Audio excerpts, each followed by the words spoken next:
Shalom saudara sekalian yang dikasihi Tuhan. Selamat hari Minggu. Selamat bertemu kembali pada hari ini.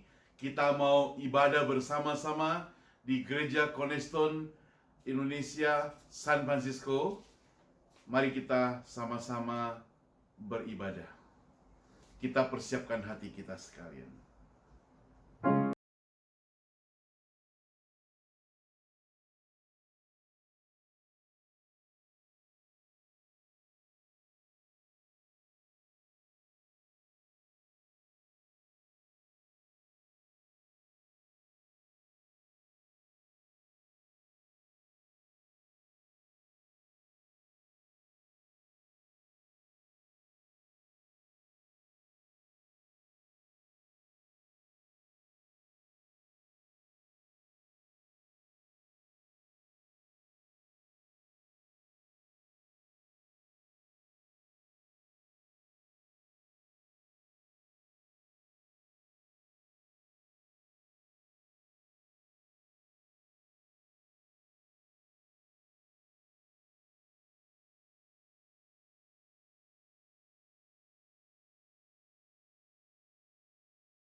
Tuhan Allahmu dengan segenap hatimu, dan dengan segenap jiwamu, dan dengan segenap akal budimu. Itulah hukum yang terutama dan yang pertama. Dan hukum yang kedua yang sama dengan itu ialah kasihilah sesama manusia seperti dirimu sendiri. Pada kedua hukum inilah tergantung seluruh hukum Taurat dan kitab para nabi. Kebaktian pada pagi hari ini kita alaskan di dalam nama Allah Bapa, Allah Anak, dan Allah Roh Kudus. Turunlah kiranya damai sejahtera atas kita sekalian. Dengan bangkit berdiri, kita akan sama-sama memuji Tuhan, memasyurkan Dia, nomor 8.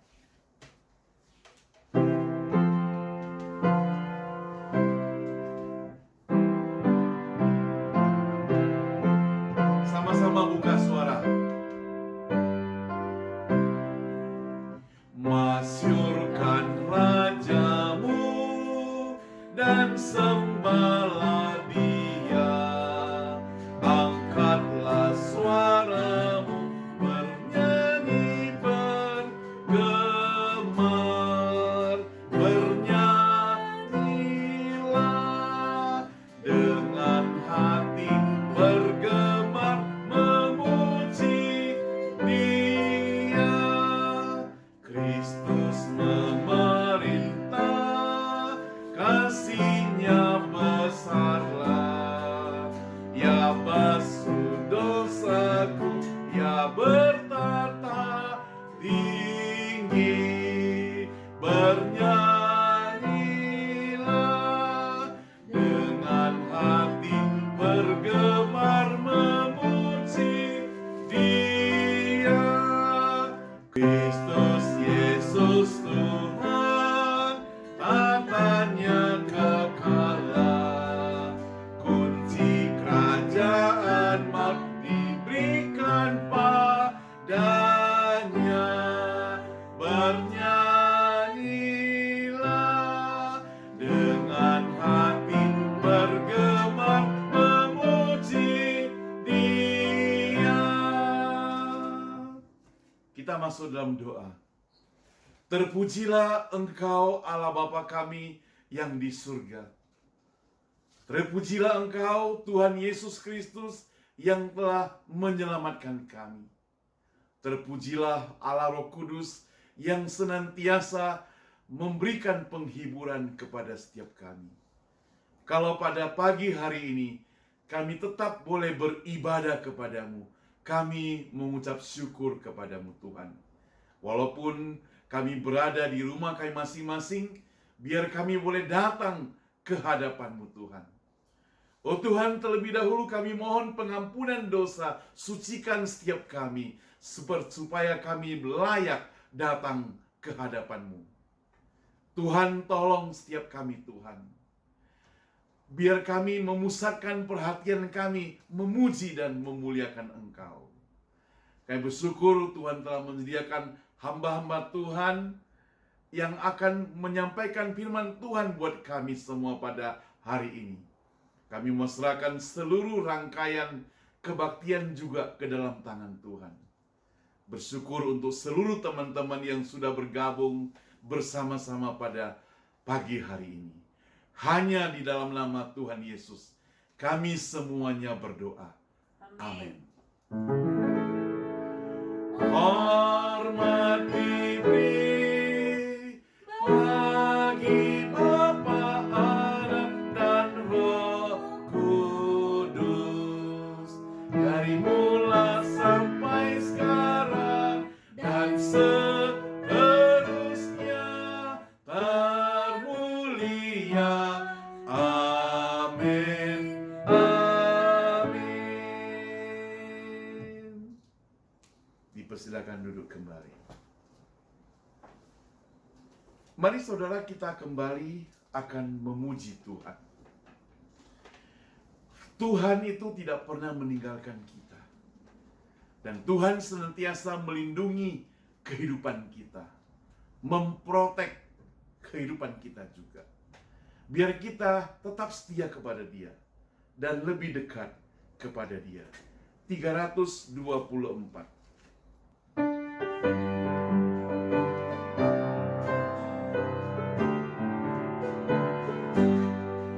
Tuhan berkat-Ku yang bakat melebihi jiwaku, sepanjang jalan hidupku, ku mau jalan ikut Dia.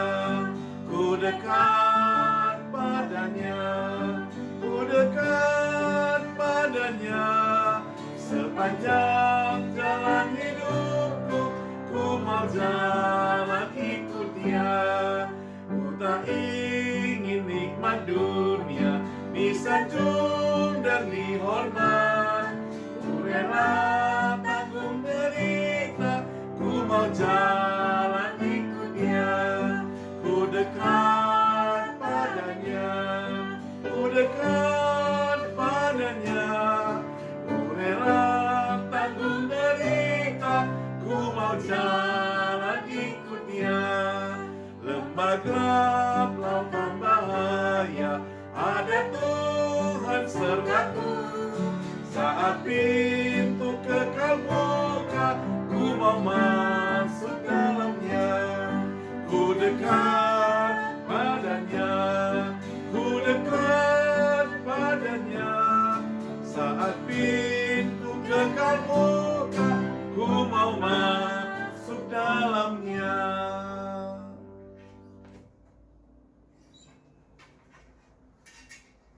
Dengan tetap berdiri, saudara,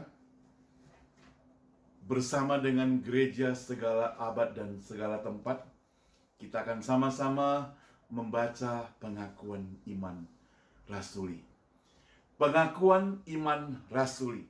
Aku percaya kepada Allah, Bapa yang Maha Kuasa, Khalik langit dan bumi, dan kepada Yesus Kristus, anaknya yang tunggal, Tuhan kita, yang dikandung daripada Roh Kudus, lahir dari anak darah Maria, yang menderita sengsara di bawah pemerintahan Pontius Pilatus, disalibkan, mati dan dikuburkan, turun ke dalam kerajaan maut. Pada hari yang ketiga, bangkit pula dari antara orang mati, naik ke surga, duduk di sebelah kanan Allah, Bapa yang Maha Kuasa, dan dari sana Ia akan datang untuk menghakimi orang hidup dan mati. Aku percaya pada Roh Kudus, gereja yang kudus dan am, persekutuan orang kudus, pengampunan dosa, kebangkitan tubuh, dan hidup yang kekal. Amin. Mari kita masuk dalam doa syafaat.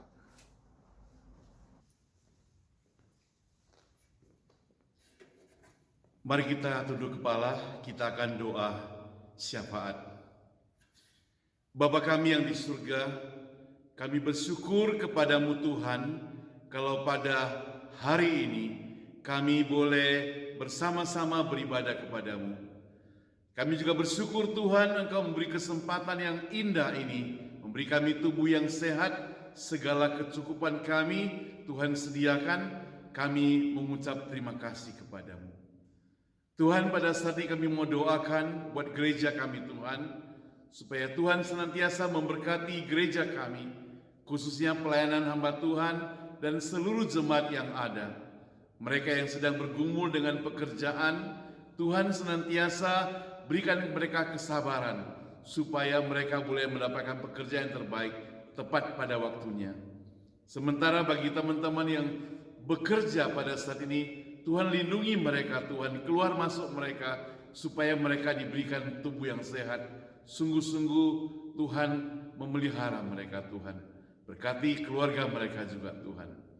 Bapa kami yang di surga, kami juga mau berdoa untuk setiap kami yang ada di luar sana, yang tidak bersama-sama kami di San Francisco, yang juga mendengarkan firman Tuhan pada saat ini.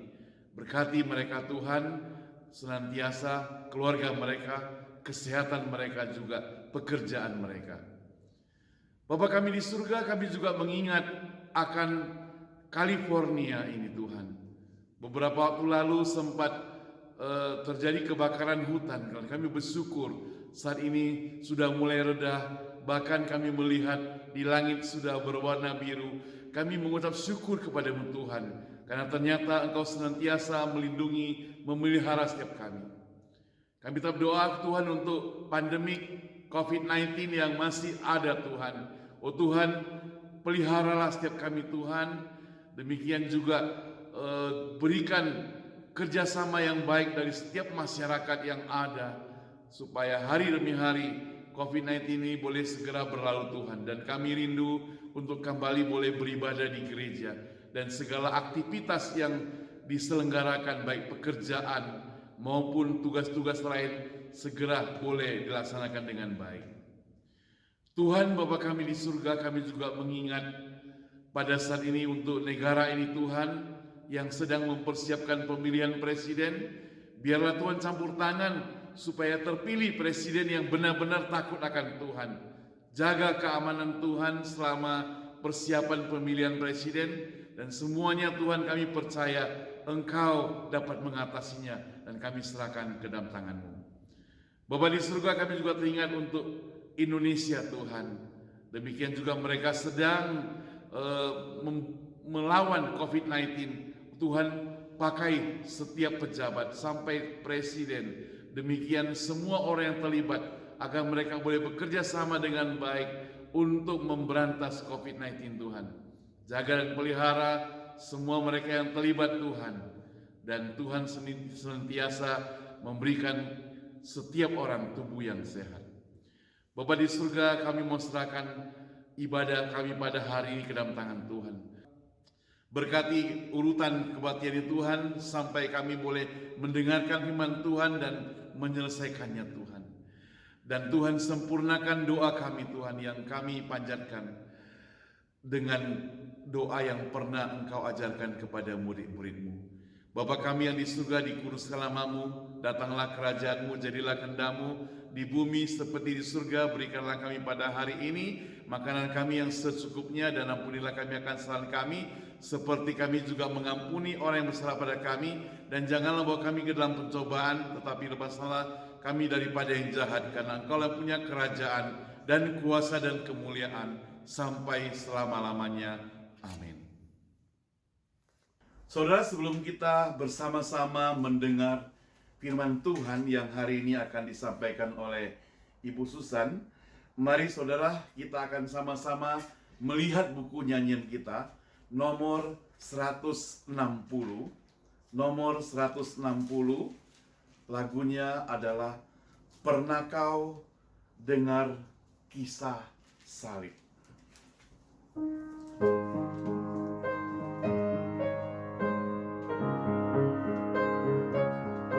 Mari kita sama-sama nyanyikan lagu ini dengan sungguh-sungguh.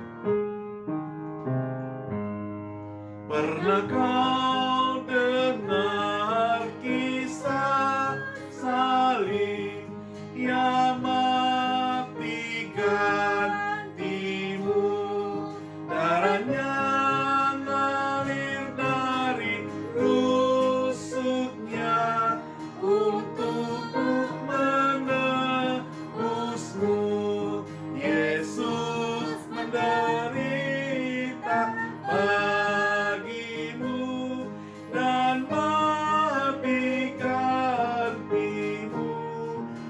kasih yang ajaib bagimu, ya sengsara bagimu. Pernah kau lihat kepalanya bermahkota duri, mereka tak tahu yang dibuatnya.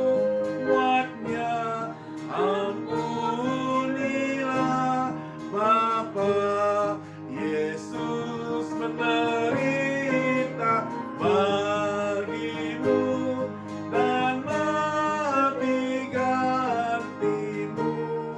Kasih yang ajaib bagimu, ya sengsara bagimu. Ketiga, pernah kau dengar ia berkata, genaplah bagimu. Pernah kau berkata, bersyukur, ku mati bagiku. Yesus menderita bagimu dan mati gantimu. Kasih yang ajaib bagimu, ya sengsara bagimu. Mari kita mendengar firman Tuhan. Kita persiapkan hati kita, kiranya Tuhan memberkati kita sekalian melalui firman Tuhan. Selamat pagi Bapak Ibu yang dikasihi Tuhan. Sebelum kita mendengarkan firman Tuhan, mari kita berdoa. Bapa Surgawi, kami ucap syukur pada Engkau Tuhan. Hari ini kami boleh mendengarkan firman-Mu. Biarlah firman-Mu boleh mengubah hidup kita dan berbicara kepada setiap kami pada pagi hari ini. Tuhan, tolonglah hamba-Mu yang hina-hina ini, sembunyikan dia di belakang kayu salib Tuhan. Dan hanya nama Tuhan saja yang dijunjung tinggi. Biarlah Tuhan Roh Kudus bekerja di tengah-tengah kami, dan kami usir, kami tengking segala anak sejat keluar daripada ruangan ini. Hanya di dalam nama Tuhan Yesus kami berdoa, amin. Mari saudara sekalian, kita membuka Alkitab kita, Yohanes pasal yang ke-21, ayatnya yang ke-15 sampai yang ke-19. Mari kita baca bersama-sama. Sesudah sarapan, Yesus berkata kepada Simon Petrus, "Simon anak Yohanes, apakah engkau mengasihi aku lebih daripada mereka ini?" Jawab Petrus kepadanya, "Benar Tuhan, engkau tahu bahwa aku mengasihi engkau." Kata Yesus kepadanya, "Gembalakanlah domba-dombaku." Kata Yesus pula kepadanya untuk kedua kalinya, "Simon anak Yohanes, apakah engkau mengasihi aku?" Jawab Petrus kepadanya, "Benar Tuhan, engkau tahu bahwa aku mengasihi engkau."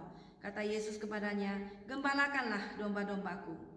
Kata Yesus kepadanya untuk ketiga kalinya, "Simon anak Yohanes, apakah engkau mengasihi aku?"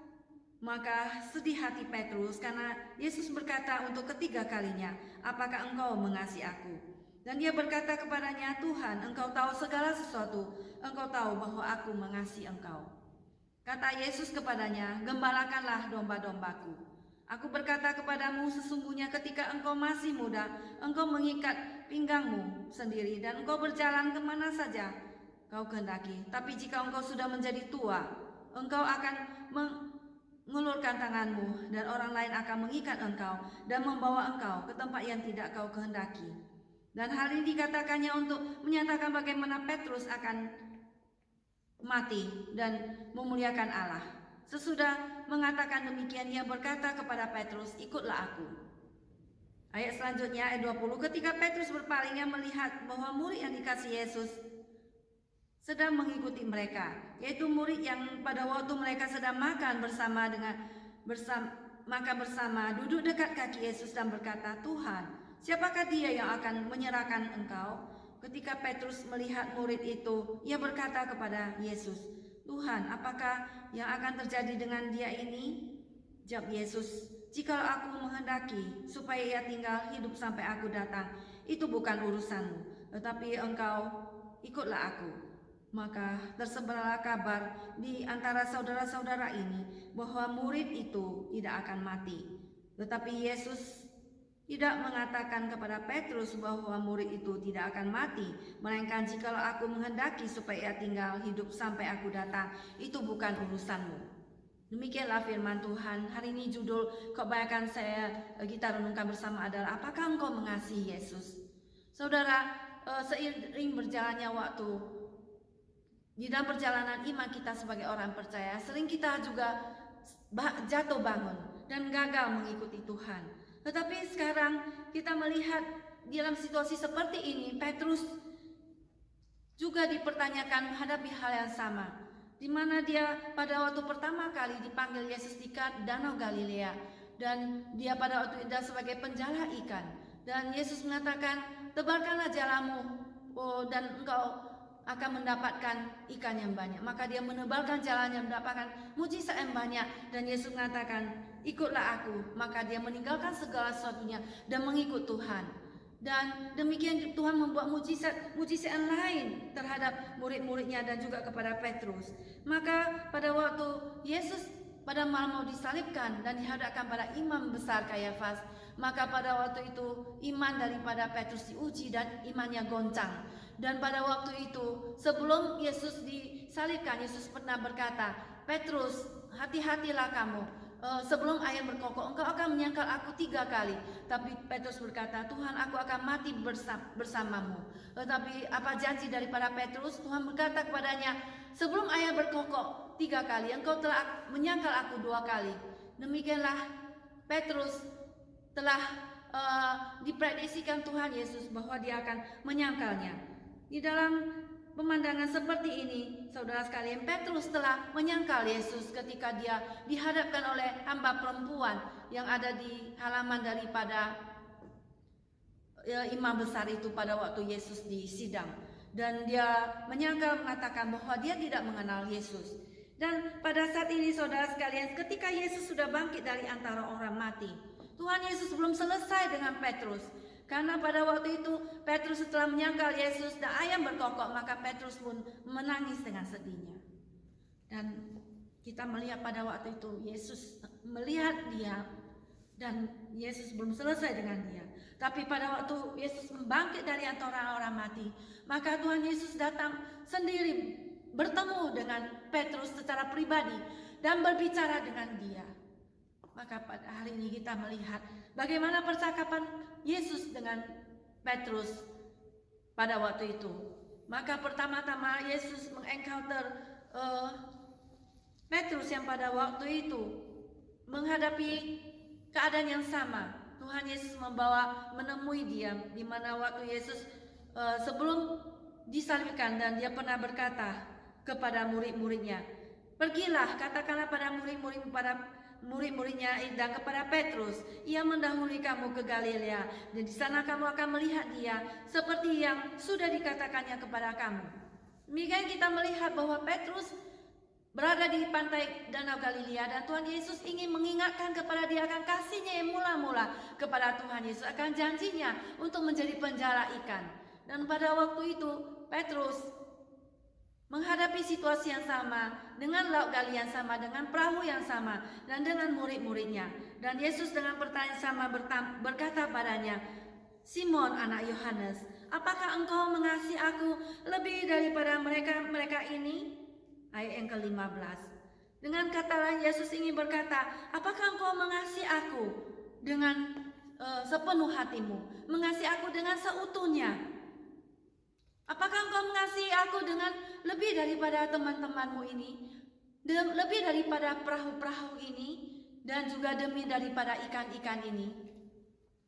Saudara, Tuhan Yesus ingin mengkonfrontasikan Petrus secara pribadi dengan janjinya bahwa dia akan mati bagi Tuhan. Dan mari kita melihat pada waktu itu Petrus dengan gentar mengatakan, ya Tuhan, aku mengasihimu. Petrus mengatakan kepadanya, ayatnya yang ke-16, benar Tuhan, engkau tahu. Ayat ke-15 C, ke-15b, benar Tuhan, Engkau tahu bahwa aku mengasihi Engkau. Di mana Yesus bertanya dengan kasih agape, yaitu kasih yang mengorbankan diri. Tetapi Petrus tidak berani menjawab dengan kasih agape, dan dia menjawab dengan kasih filio, sebagai kasih seorang teman. Ya Tuhan, Engkau tahu bahwa aku mengasihi Engkau. Demikianlah saudara sekalian, Tuhan ingin kita mengasihi Dia dengan segenap hatimu. Seperti di dalam Matius pasal yang ke-22, mari kita membuka Matius 22 ayat ke-37 sampai ayatnya yang ke-38. Jawab Yesus kepadanya, kasihilah Tuhan Allahmu dengan segenap hatimu dan dengan segenap jiwamu, dan dengan segenap akal budimu. Itulah hukum yang terutama dan yang pertama. Saudara sekalian, kita disuruh mengasihi Tuhan dengan seutuh-utuhnya, dengan sebulat-bulatnya, dengan keadaan diri kita seutuhnya, untuk dipersembahkan pada Tuhan, untuk percaya kepada Tuhan. Saudara, kita mengasihi Tuhan dengan seutuhnya, dengan tidak bercabang hati, dengan tidak terpecah-pecah dalam bagian kita, tetapi mengasihi Tuhan dengan seutuhnya, lebih daripada apapun yang ada di dunia ini, lebih daripada nyawamu, lebih daripada harta bendamu, lebih daripada kekayaanmu, lebih daripada teman-temanmu. Apakah engkau mengasihi Tuhan Yesus, saudara sekalian? Jikalau engkau seorang diri pun harus mengasihi Tuhan seorang diri, Tuhan Yesus menantang kita dan menginginkan jawaban kita untuk mengasihi Tuhan dengan segenap hati kita, dengan segenap kekuatan kita, dengan segenap akal budi kita, dan dengan segenap jiwamu. Saudara sekalian, seiring dengan jalannya waktu, seperti sepasang kekasih yang berkasih-kasihan, tetapi pada waktu mereka sudah berkeluarga, maka seiringnya berjalan waktu, maka kasih pun mulai berkurang. Maka saudara sekalian, kita perlu diingatkan kembali untuk kasih kita yang mula-mula pada Tuhan. Bagaimana Tuhan sudah berbuat dalam hidup kita, di mana kita pernah mengasihi Tuhan, di mana Tuhan pernah melakukan berkah yang besar dalam hidup kita. Mari kita mengingat kembali kasih kita yang mula-mula kepada Tuhan. Mari kita mengasihi Tuhan dengan segenap hati kita, dengan segenap jiwa kita, dan dengan segenap kekuatan kita, dengan seutuhnya kepada Tuhan. Demikianlah kasih yang tidak bisa ditawar-tawar, di mana Tuhan Yesus menanyakan kepada Petrus 3 kali. Di mana kita melihat ayat selanjutnya, Yesus bertanya kepada Petrus, Simon anak Yohanes, apakah engkau mengasihi aku? Kedua kali ini Yesus bertanya kepada Petrus, apakah engkau mengasihi aku? Ayat ke-16. Maka Petrus berkata, benar Tuhan, engkau tahu bahwa aku mengasihi engkau. Nah, kemudian yang ketiga kali kata Yesus kepadanya untuk ketiga kalinya, Simon anak Yohanes, apakah engkau mengasihi aku? Maka sedih hati Petrus karena Yesus berkata untuk ketiga kalinya, apakah engkau mengasihi aku? Dan ia berkata, Tuhan, engkau tahu segala sesuatu. Engkau tahu bahwa aku mengasihi engkau. Saudara, Tuhan tidak puas bahwa Simon Petrus hanya menjawab satu kali. Tapi Tuhan ingin memastikan bahwa Petrus sungguh mengasihi dia. Sampai 3 kali Tuhan Yesus bertanya, seperti seorang ayah yang menasihati anaknya, jika engkau tidak menjawab aku 3 kali, maka aku akan datang untuk memukulmu. 1, 2, 3, maka anaknya segera datang. Demikian Tuhan memberikan 3 kali pertanyaan kepada Petrus dengan kesungguhan. Demikian Tuhan ingin kita dengan sungguh-sungguh mengasihi Tuhan. Seperti Petrus yang pernah menyangkal Tuhan Yesus 3 kali. Demikian Yesus juga pada saat ini mengkonfrontasikan Petrus supaya dia mengasihi dia dengan sungguh-sungguh. Demikianlah seperti Petrus yang sedih hatinya karena Tuhan bertanya 3 kali. Demikian Tuhan ingin menjawabkan kita secara pasti bahwa kita sungguh mengasihi Tuhan. Saudara, mengapa kita harus mengasihi Tuhan? Di dalam 1 Yohanes 3:16 mengatakan, demikianlah kita tahu kasih Kristus, yaitu bahwa Dia telah menyerahkan nyawanya untuk kita. maka kita pun wajib menyerahkan nyawa kita untuk saudara-saudara kita. Tetapi terlebih itu, kita perlu juga mengasihi Tuhan, karena Tuhan terlebih dahulu mengasihi kita. Saudara sekalian, apakah kasih kita sudah berkurang kepada Tuhan sejak pertama kita percaya pada Tuhan Yesus dan menyerahkan diri kepadanya sebagai hamba Tuhan ataupun sebagai pengikut Kristus? Pada saat ini, Yesus berkata kepada kita semua, kalau kita mengasihi Tuhan, kamu akan melakukan segala perintahku. Di dalam Yohanes 14 ayat 15 dan Yohanes 14:21, mari kita melihatnya bersama-sama. Dikatakan barang siapa memegang perintahku dan melakukannya, dialah yang mengasihi aku. Nah, saudara, jikalau kita sungguh mengasihi Tuhan, maka kita biarlah melakukan perintah-perintah Tuhan. Seperti pernah kejadian seorang jemaat di mana dia pernah mencuci baju di laundrynya. Dan pada waktu dia mau mencuci laundry baju di bawah, dan dia mengambil sabun dan sudah menaruh sabun di laundry ini. Dan kemudian dia kembali ingin mengambil bajunya di apartemen. Setelah dia mengambil bajunya dan kembali ke tempat laundry itu, tetapi tempat laundry itu sudah diisi oleh orang lain. Dan dia melihat orang tersebut, dia memakai laundry itu, tetapi sabunnya sudah adalah milik dia, sabun itu, tapi sudah dipakai oleh orang lain. Demikianlah dia ingin memarahi orang itu, tetapi firman Tuhan mengingatkan dia supaya kasihilah musuhmu dan berdoalah bagi mereka yang menganiaya kamu. Demikianlah pada waktu kita ingin berbuat dosa, maka firman Tuhan mengingatkan kita sehingga kita boleh meng-cancel semua perbuatan dosa tersebut. Demikianlah kita mengasihi Tuhan karena kita melakukan perintah-perintahnya, melakukan firman-Nya. Seperti seorang ibu yang memanggil anaknya untuk menolongnya memberikan sesuatu alat-alat dapur yang kurang, seperti membeli kecap ataupun dan sebagainya. Maka anak itu yang mengasihi orang tuanya, dia akan segera untuk pergi membeli kecap tersebut untuk orang tuanya, karena dia mengasihi orang tuanya. Demikianlah seperti kita mengasihi Tuhan dan kita rela melakukan perintah-perintah Tuhan.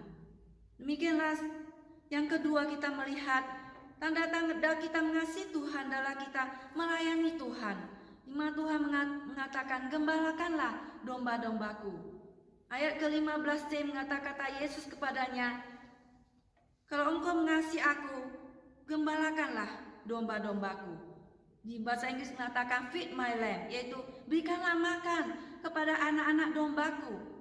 Dengan kata lain, memberi makan kepada anak-anak kecil. Ya, kita menggembalakan mereka, anak-anak sekolah minggu. Ya, saya bersyukur pada Tuhan, sewaktu aku muda saya sudah menyerahkan diri menjadi hamba Tuhan, di mana saya mempunyai kesempatan untuk melayani anak-anak sekolah minggu, anak-anak yang masih kecil, dan saat ini adalah anak-anakku sendiri dan juga yang lainnya. Kita perlu menggembalakan mereka, memberikan makanan rohani pada mereka, memberitahukan kepada mereka, kasihlah Tuhan Allahmu. Demikianlah seperti terdapat di dalam Ulangan pasal yang ke-6 ayat ke-4.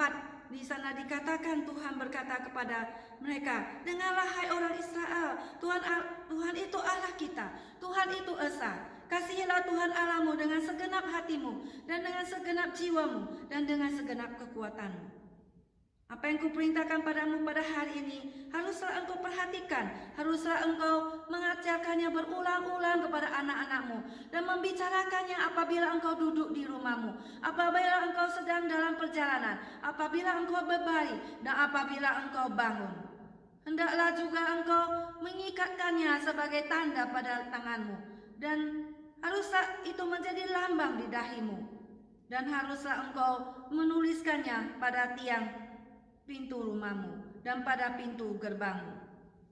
Demikianlah Tuhan ingin kita berulang-ulang mengajarkan firman Tuhan. Kasihlah Tuhan Allahmu kepada anak-anakmu, kepada anak-anak cucumu, kepada keturunan-keturunanmu, generasi yang selanjutnya. Seperti Tuhan berfirman, engkau taatilah firman Tuhan, engkau dan cucumu dan keturunan selanjutmu, supaya baik keadaanmu.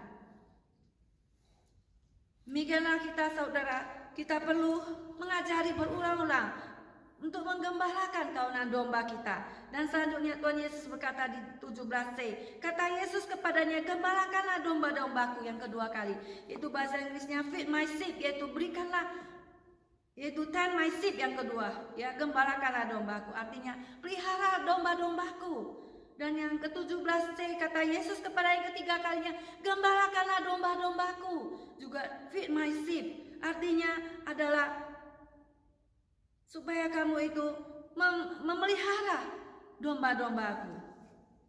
Dengan kata lain, kita memerlukan meliputi suatu tanggung jawab, seluruh tanggung jawab menggembalakan domba-domba kita.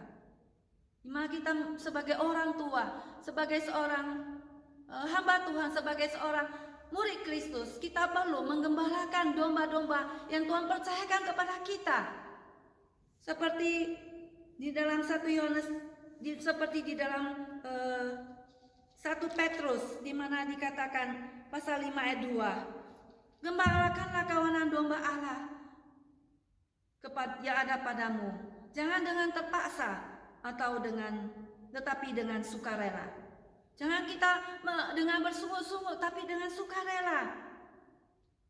Kita menggembalakan mereka yang Tuhan percayakan di lingkungan kita masing-masing. Dimanapun kita berada, tebarkanlah kasih Allah pada mereka. Bahwa Tuhan mengasihi mereka, bahwa kita mengasihi mereka. Bukan malah kita menebarkan kebencian, malah bukan kita menebarkan kesombongan, keegoisan kita. Dimana kita mengasihi mereka dengan rendah hati. Seperti Tuhan Yesus yang mencuci kaki murid-muridnya. Kita rela menjadi hamba Tuhan. Kita rela menjadi pelayan Kristus. Bukan saja pendeta sebagai hamba Tuhan, sebagai murid Kristus dimanapun kita berada, kita dipanggil untuk melayani Tuhan. Untuk kita jongkok melayani Tuhan, mencuci kaki murid-murid, mencuci kaki teman-teman kita, melayani mereka. Dengan kata lain, kita melayani mereka dengan rendah hati.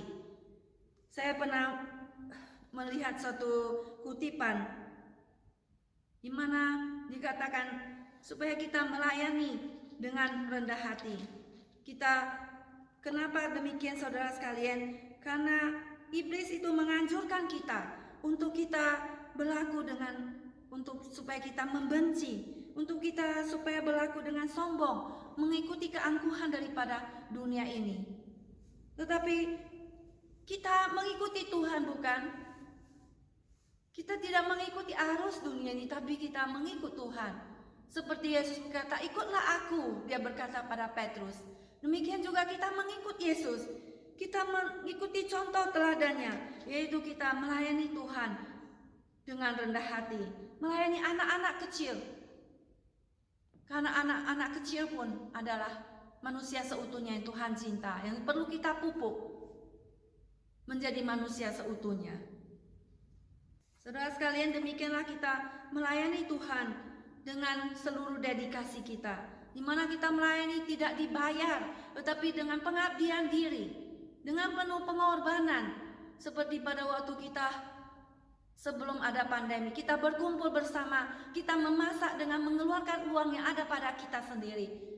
Kita melayani, membeli barang-barang untuk kebutuhan pelayanan di gereja. Kita memberikan persembahan kepada Tuhan, memberikan perpuluhan pada Tuhan. Kita semua melakukannya itu dengan pengorbanan diri, dengan mengeluarkan uang kita. Tapi bukankah kita bersuka cita? Karena kita melayani Tuhan, kita senang. Karena kita melayani Tuhan kita. Saudara sekalian, seperti 1 Korintus 6 ayat 20 mengatakan, sebab kamu telah dibeli dan harganya telah lunas dibayar.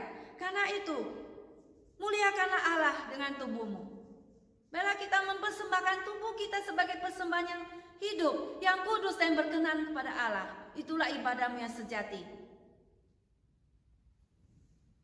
Demikianlah Tuhan mengajak kita untuk melayani Tuhan, menggembalakan kawanan domba yang ada pada kita. dengan rendah hati.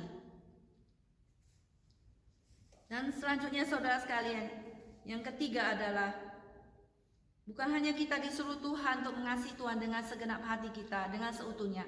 Bukan hanya Tuhan menyuruh kita untuk mengasihi Tuhan dengan menggembalakan kawanan domba yang ada pada kita.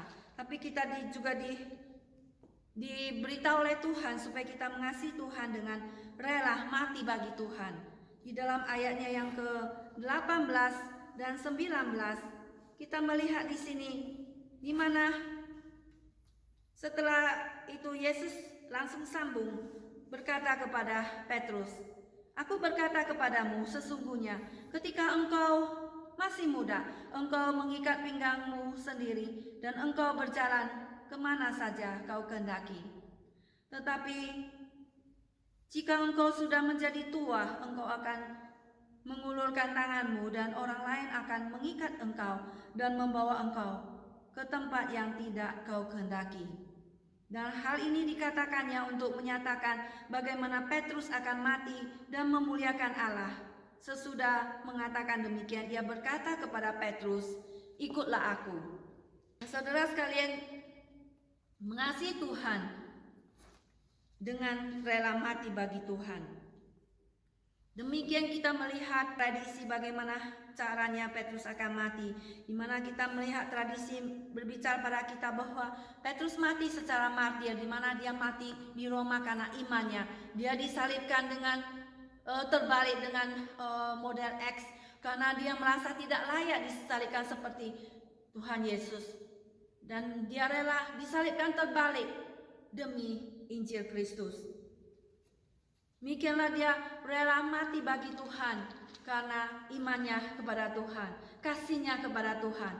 Karena Yesus sudah membayar mahal harga kita, di mana dia mati di kayu salib bagi kita, maka kita pun wajib mati bagi dia. Demikian seperti Stefanus, di mana dia juga mati martir bagi Tuhan, di mana dia bersaksi bagi Tuhan di hadapan imam-imam besar, dan dia dilempari batu sampai mati. Tetapi sebelum dia mati, dia melihat langit terbuka dan dia berkata dia melihat Anak Manusia, dia melihat Tuhan Yesus duduk di sebelah kanan Allah. Dan sebelum itu dia mengatakan, "Tuhan Yesus, terimalah rohku dan jangan tanggungkan dosa ini kepada mereka." Demikianlah kita melihat Petrus setelah ditemui oleh Yesus di pantai Galilea. Dia menjadi rasul yang berani mengabarkan Injil. Dia bersaksi bagi Tuhan.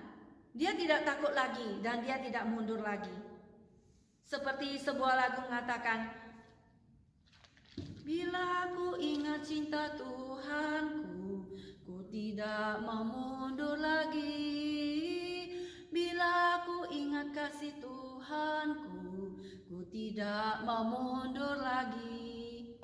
Demikianlah dia tidak mundur lagi dan dia bertobat dan 3.000 orang menjadi percaya pada Tuhan Yesus. Dan dia dipakai Tuhan dengan luar biasa. Demikian juga kita bisa berdoa biar kita dipakai Tuhan, menjadi alat yang berguna di hadapan Tuhan. Karena kita yang tadinya adalah barang yang tidak berguna, yang tidak berfungsi karena kita tidak mengenal Tuhan. Tetapi karena kita setelah Tuhan bersihkan dan kita mengenal Tuhan, kita menjadi orang yang berfungsi, orang yang dipakai Tuhan menjadi luar biasa. Saudara, mari maukah kita rela dipakai Tuhan dan mati bagi Tuhan? Demikianlah ada seorang yang bernama William Borden. Dia seorang anak daripada seorang pengusaha besar yang membuat dagang real estate dan menjual susu. Dia seorang anak yang kaya raya, tapi pada waktu umur middle school 16 tahun, setelah dia tamat sekolah, orang tuanya membeli tiket untuk dia pergi keliling dunia. Tetapi setelah dia keliling dunia, dia melihat banyak orang yang belum percaya pada Tuhan Yesus. Mana mamanya adalah seorang Kristen yang tak ada mengajar dia pada waktu kecil untuk percaya pada Tuhan. Dan setelah dia diselamatkan, dia berkata pada orang tuanya, "Saya mau menjadi misioneri." Dan kemudian dia pergi sekolah di sekolah Princeton Seminary di teologi selama 3 tahun. Dan saat itu dia mau mengabarkan menjadi misioneri di China Utara, menjadi pelayanan untuk orang-orang yang belum percaya pada Tuhan, untuk orang-orang Muslim. Tapi pada waktu itu dia sebelumnya mau belajar bahasa Arab dan singgah di Mesir. Tapi pada waktu dia belajar bahasa Arab, baru 1 bulan aja dia kena penyakit radang otak, yaitu meningitis, selaput radang otak. Setelah sakit selama 1 bulan, maka dia meninggal dunia. Dan setelah meninggal dunia, maka pada waktu itu dia masih muda, yaitu baru umur 25 tahun. Waktu itu 9 April 1913, di mana setelah meninggal mereka menemukan Alkitab dia dan dibawa kepada orang tuanya. Maka orang tuanya membaca dan Alkitab menulis no reserve. No reserve itu artinya tidak ada yang bisa menghalangi dia. Di mana papanya sudah mengatakan kamu tidak bisa boleh lagi bekerja di perusahaan. Dan dia meninggalkan kekayaannya, meninggalkan popularitasnya di mana banyak orang yang hire dia untuk bekerja, tapi dia meninggalkan zona aman dia untuk melayani diri sendiri menjadi kaya raya, tapi dia rela menjadi hamba Tuhan. Dan dia mengatakan tidak ada yang bisa menghalangi dia, no reserve. Tapi kemudian yang kedua, mereka menemukan lagi kata yang kedua, no retreat. Tidak ada kata mundur. No retreat, tidak mundur. Dia tidak mau mundur daripada dedikasi dia ataupun janjinya menjadi hamba Tuhan. Kemudian yang ketiga, dia tulis no regret, yaitu di bawahnya tertanggal, yaitu sebelum dia meninggal dunia, di mana dia mengalami penyakit yang membuat dia sangat menderita kesakitan. Tetapi dia menuliskan no regret, tidak menyesal, tidak ada kata menyesal. Demikianlah kita mengikut Tuhan. Ya, tidak ada kata menyesal. No reserve, no retreat dan no regret. Baru umur 25 tahun, tapi kematian dia membuat lebih banyak lagi orang yang percaya untuk menjadi misioneri.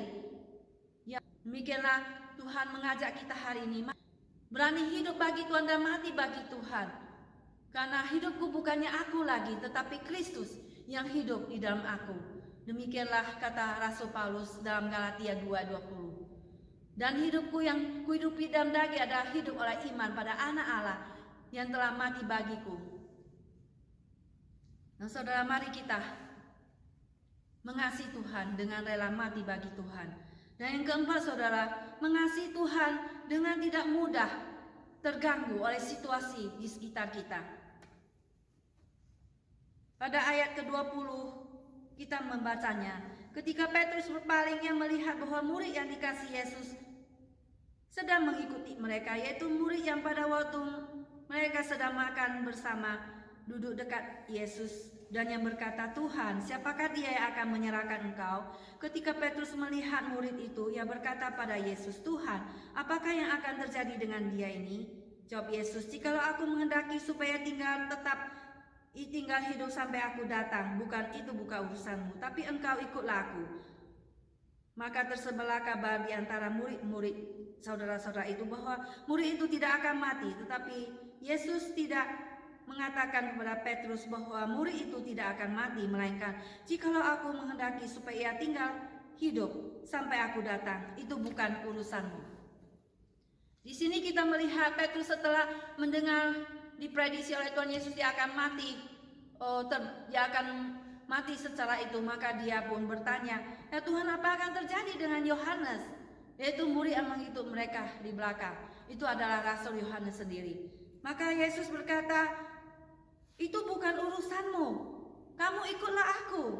Ketika Petrus tahu bahwa dia akan mati secara mengganaskan, maka dia menoleh ke belakang melihat Yohanes dan berkata, Tuhan, bagaimanakah dengan Yohanes ini? Maka Yesus menegur Petrus bahwa itu bukan urusannya, tetapi yang perlu dia konsentrasi adalah mengikut dia. Demikianlah saudara, kita cenderung membandingkan hidup kita dengan orang-orang lain. Kita mudah terganggu dengan situasi di sekitar kita. Kita mudah mendengar apa kata orang lain, sehingga fake news ataupun hal-hal yang tidak, berita-berita yang tidak rohani kita suka mendengar, sehingga itu mengganggu iman kerohanian kita. Demikianlah Tuhan ingin kita memfokus diri kita untuk mengikut Tuhan, untuk tidak mencampuri urusan-urusan orang lain yang bukan urusan kita, urusan-urusan yang negatif. Tapi Tuhan menuntut kemajuan kita. untuk terus mengikut Dia dan berbuah banyak.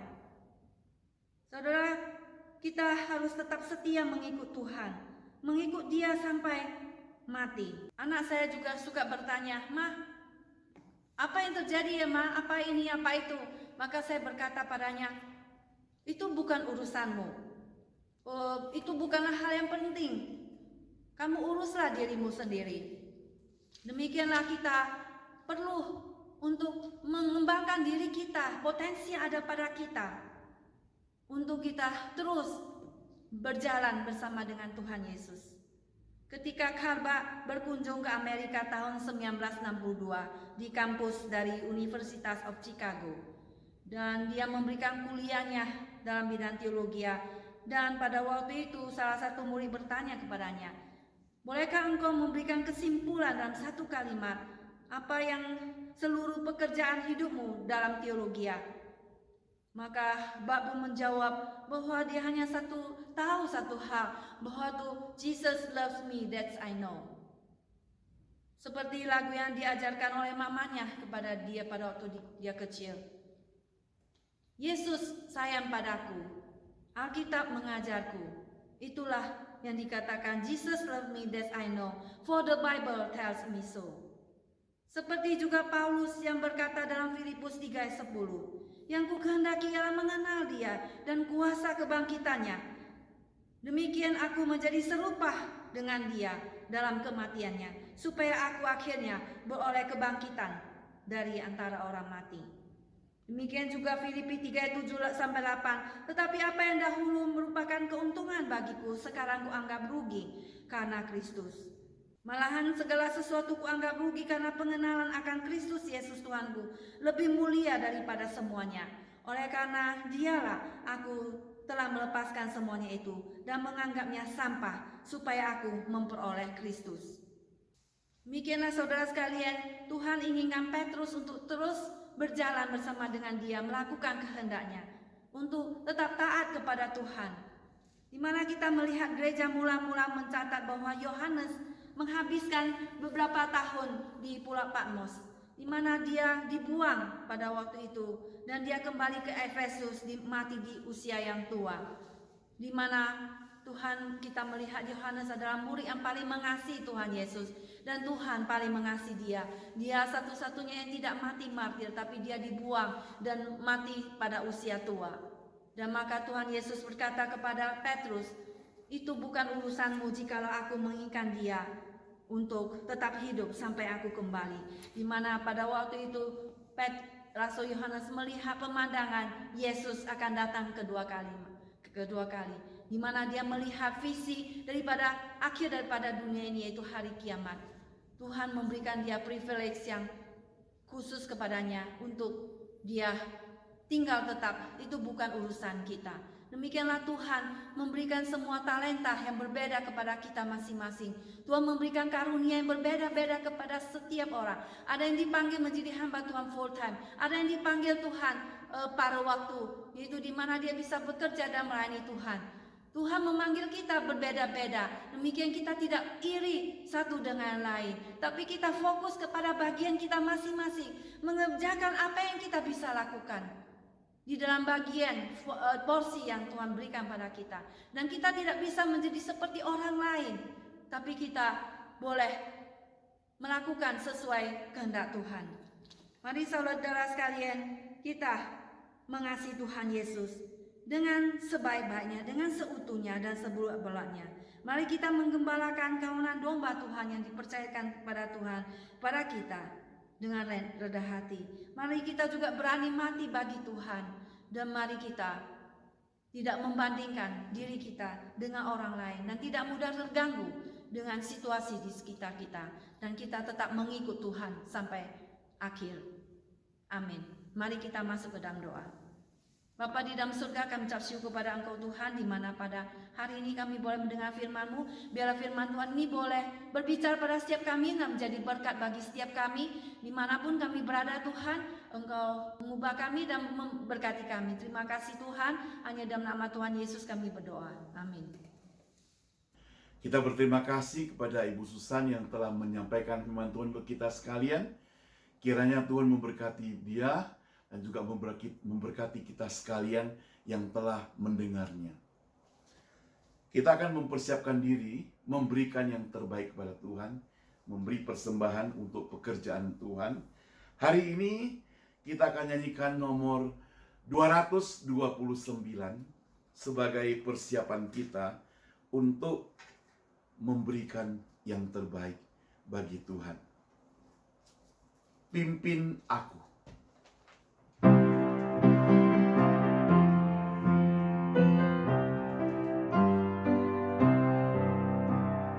Tuhan, pimpinlah aku agar ku tak tersesat.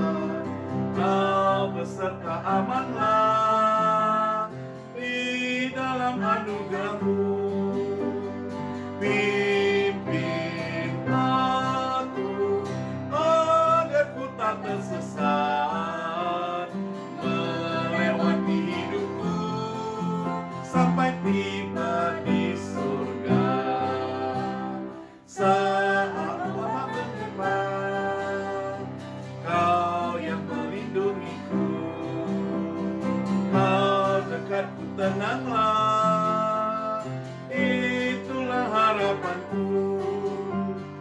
Pimpin aku agar ku tak tersesat, melewati hidupku sampai tiba di surga.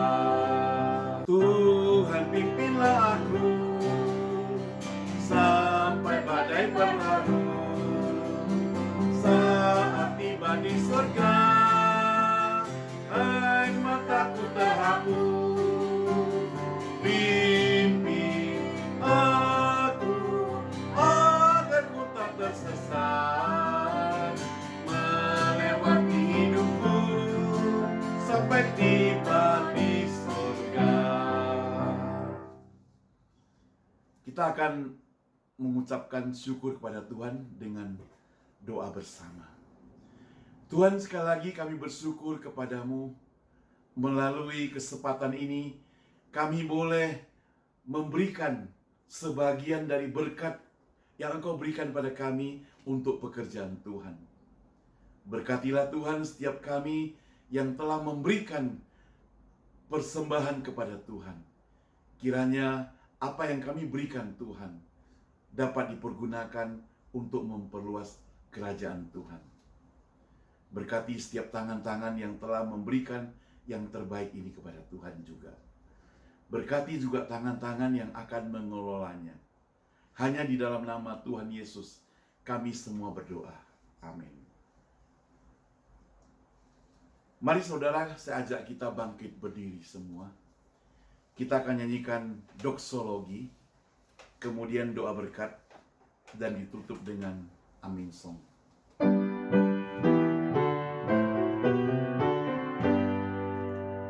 Puji Allah Bapa Putra, puji Allah Roh Kudus, ketiganya yang esa.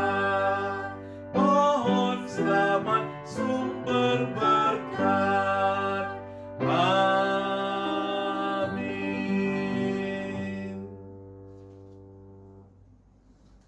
Jemaat sekalian, mari kita sama-sama menerima berkat Tuhan. Kasih dari Allah Bapa, anugerah dan keselamatan dari Yesus Kristus, pertolongan dan penghiburan dari Roh Kudus menyertai seluruh hidup kita sekalian, hari ini, besok, dan sampai selama-lamanya. Amin. Amin. Amin. Amin.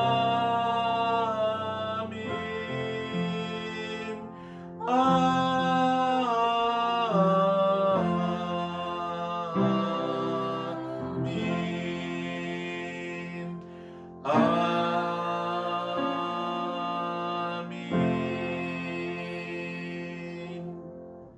Silakan duduk, doa teduh, kebaktian kita selesai.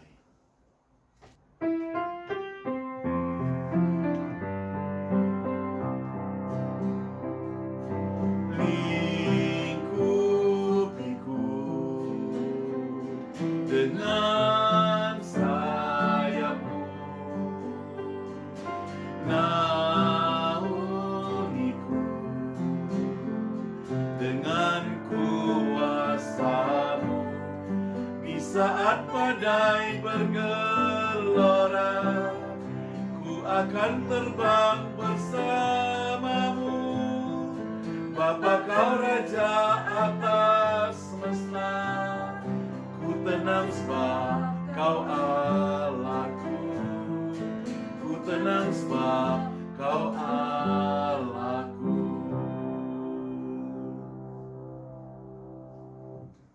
Demikianlah kebaktian kita pada hari ini. Sampai jumpa kita sekalian. Tuhan